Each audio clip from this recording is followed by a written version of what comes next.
ചെയ്യുക. ഇപ്പോൾ panchayat president mini കൂടി നമുക്കൊപ്പം ചേരുകയാണ്. ശ്രീമതി മിനി, നമസ്കാരം. അതിദാരുണമായ ഒരു വാർത്തയാണ്.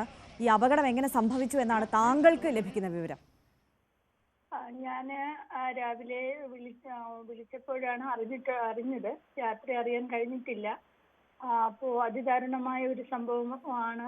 അറിഞ്ഞപ്പോൾ മനസ്സിൽ പെട്ടെന്ന്, കാരണം മഴക്കാലമായതുകൊണ്ട് ഇങ്ങനെയുള്ള ഗുരുതരമായ സംഭവങ്ങൾ നടന്നുകൊണ്ടിരിക്കുക. പല വാർത്തകളിലും നമ്മൾ തേലക്കര സ്കൂളിലേക്ക് കുട്ടികൾ ആ ഒരു ഷോക്കിൽ നിന്നാണ് വീണ്ടും ഈ ഒരു ഷോക്കേറ്റ് പനയമുട്ടം പാമ്പാടിക്ക് അടുത്ത് വെച്ചൊരു റബ്ബർ മരം ഒടിഞ്ഞു വീണു. അതിൽ കൂടി 3 പേര് ബൈക്ക് യാത്രയായിട്ട് വരുന്നതാണ്. ശാലിനി സുരേഷ് ദമ്പതികളുടെ മകനാണ്. 19 വയസ്സുകാരനാണ് ഈ കുട്ടി. അപ്പോ പ്രസിഡന്റിന് വ്യക്തിപരമായി നേരിട്ട് അറിയുന്ന കുടുംബമാണോ? നേരിട്ട് അറിയുന്ന കുടുംബമാണ്. കുട്ടികൾ അത് അധികം അറിയില്ലെങ്കിലും അച്ഛനും അമ്മയും അതുപോലെ തന്നെ വലിയമ്മ വലിയച്ഛനെയും എല്ലാം നേരിട്ട് അറിയുന്ന കുടുംബമാണ്. അപ്പോ ഒരു നമ്മുടെ കാറ്റും മഴയുമായിട്ടുള്ള കാലഘട്ടത്തിൽ നമ്മുടെ KSEBയിൽ കുറച്ചുകൂടി ഉണർന്ന് പ്രവർത്തിക്കണം എന്നാണ് ഈ അവസരത്തിൽ എനിക്ക് പറയുവാനുള്ളത്. അതുപോലെ തന്നെ നമ്മുടെ ഭാഗത്തു നിന്ന് നമ്മുടേതായ അറിവിലേക്കുള്ള കാര്യങ്ങളെല്ലാം തന്നെ നമ്മൾ ആൾക്കാർക്ക് മരം മുറിക്കുന്നതിന് വേണ്ടിയിട്ടുള്ള പഞ്ചായത്തിൽ തരുന്ന അപേക്ഷകളെല്ലാം തന്നെ പഞ്ചായത്തുമായി ഇടപെട്ടുകൊണ്ട്. ശരി ശ്രീമതി മിനി, ദയവായി താങ്കൾക്ക് തുടരാൻ കഴിയുമെങ്കിൽ ഒരു നിമിഷം.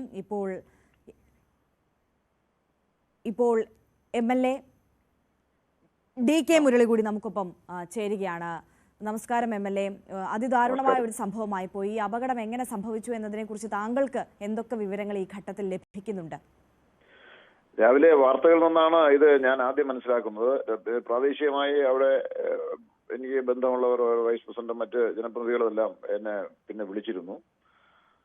ഞാൻ അങ്ങോട്ട് പോകാൻ പോകുന്നതേ ഉള്ളൂ, അവിടെ എത്തിച്ചേർന്നിട്ടില്ല.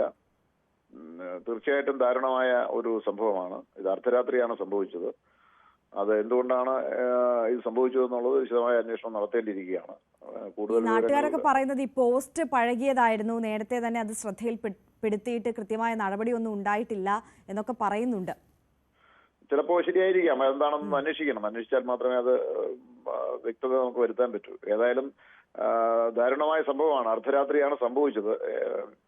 മരം ഒടിഞ്ഞു വീഴുക എന്ന് പറഞ്ഞാൽ യാദൃശ്യമായി സംഭവിച്ചതാവാം. ഈ കാലാവസ്ഥയുടെയൊക്കെ പ്രത്യേകത കൊണ്ടാവാം. ഒരു ഉണങ്ങിയ മരം വീണതായിട്ടാണ് ഞാൻ ഇപ്പൊ മനസ്സിലാക്കുന്നത്.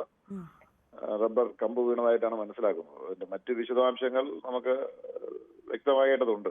സാധാരണഗതിയിൽ ഇത്തരത്തിലൊരു വൈദ്യുതി ലൈൻ പൊട്ടി വീണാൽ ഓട്ടോമാറ്റിക്കലി ആ വൈദ്യുതി പ്രവാഹം തടസ്സപ്പെടുന്ന ഒരു സാഹചര്യം ഉണ്ട്, അങ്ങനെ ഒരു സിസ്റ്റം ഉണ്ട് എന്നാണ് മനസ്സിലാക്കുന്നത്. അതിനപ്പുറം KSEB ഉദ്യോഗസ്ഥർ അറിഞ്ഞിരുന്നുവെങ്കിൽ അവർക്കത് ഓഫ് ചെയ്യാനുള്ളൊരു സംവിധാനവും ഉണ്ടായിരുന്നു. അപ്പോൾ ഉദ്യോഗസ്ഥർ ഇത് നേരത്തെ അറിഞ്ഞിരുന്നില്ലേ? എവിടെയാണ് ആ ഒരു പിഴവ് സംഭവിച്ചത് എന്ന് താങ്കൾക്ക് പ്രാഥമികമായ എന്തെങ്കിലും വിവരം ലഭിക്കുന്നുണ്ടോ? അല്ല, ഇപ്പോ ഞാൻ പറഞ്ഞില്ല, എന്റെ മറ്റു വിശദാംശങ്ങളൊന്നും കിട്ടിയില്ല. ഞാൻ മനസ്സിലാക്കിയിടത്തോളം ഇവരുടെ യാത്രക്കിടയിൽ ഇപ്പോൾ വാഹനം പോകുമ്പോൾ അതേ സമയത്താണ് മരം ഒടിഞ്ഞു വീഴുന്നതും ലൈൻ ഇവരുടെ ബൈക്കിലേക്ക് വന്ന് തട്ടുന്നതും എന്നാണ് മനസ്സിലാക്കാൻ കഴിഞ്ഞത്. എല്ലാം നടക്കുന്നത് ഒരേ സമയത്താണ് എന്നാണ് മനസ്സിലാക്കാൻ കഴിഞ്ഞത്. അത് എന്തുകൊണ്ടാണ് എന്നുള്ളത് നമുക്ക് അന്വേഷിക്കേണ്ടതുണ്ട്. എവിടെയെങ്കിലും ഏതെങ്കിലും ഭാഗത്ത് അനാവസ്ഥ ഉണ്ടെങ്കിൽ അതിനെ സംബന്ധിച്ച് ശക്തമായ നടപടി എടുക്കേണ്ടതുണ്ട്. ശരി, വളരെ നന്ദി ശ്രീ DK മുരളി MLA ഈ ഘട്ടത്തിൽ ഞങ്ങളോടൊപ്പം ചേർന്നതിനും പ്രതികരിച്ചതിനും. പഞ്ചായത്ത് പ്രസിഡന്റ് ശ്രീമതി മിനി നമുക്കൊപ്പം തുടരുന്നുണ്ട് എന്നാണ് മനസ്സിലാക്കുന്നത്. മിനി, ഈ അപകടം നടന്നത്, അതായത് ഇവർ ഈ വാഹനത്തിൽ കടന്നു വന്ന സമയത്ത് തന്നെയാണ് ഈ മരം ഒടിഞ്ഞു വീണതും വൈദ്യുതി ലൈൻ പൊട്ടി താഴേക്ക് വീണതും എന്നാണ് MLAക്ക് പ്രാഥമികമായി ലഭിക്കുന്ന വിവരം.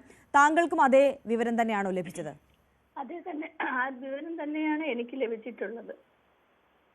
നമ്മള് വന്ന് കുട്ടികള് ബൈക്കിൽ വരികയും ആ സമയത്ത് അപ്പോഴാണ് മരം ഒടിഞ്ഞു വീഴുകയും ചെയ്തത് എന്നാണ് എനിക്കും കിട്ടിയ വിവരം. ഞാനും സംഭവ സ്ഥലത്തോട്ട് പോകാൻ പോകുന്നതേ ഉള്ളൂ, പോയിട്ടില്ല. രാവിലെയാണ് വിവരം അറിഞ്ഞിട്ടുള്ളത്. അതായത് നേരത്തെ ഇത്തരത്തിൽ അപകടം സംഭവിച്ചു, അതായത് ഈ മരച്ചില്ലയും പോസ്റ്റും ലൈനും ഒന്നും പൊട്ടി വീണ് ആ റോഡിൽ കിടക്കുന്ന ഒരു സാഹചര്യം ആയിരുന്നില്ല. അവിടെ ലൈറ്റുകളെല്ലാം ഉള്ള സ്ഥലമാണ്. പിന്നെ ഇരുട്ട് ഭാഗമല്ല, ഇതെല്ലാം ഉള്ള സ്ഥലമായിരുന്നു.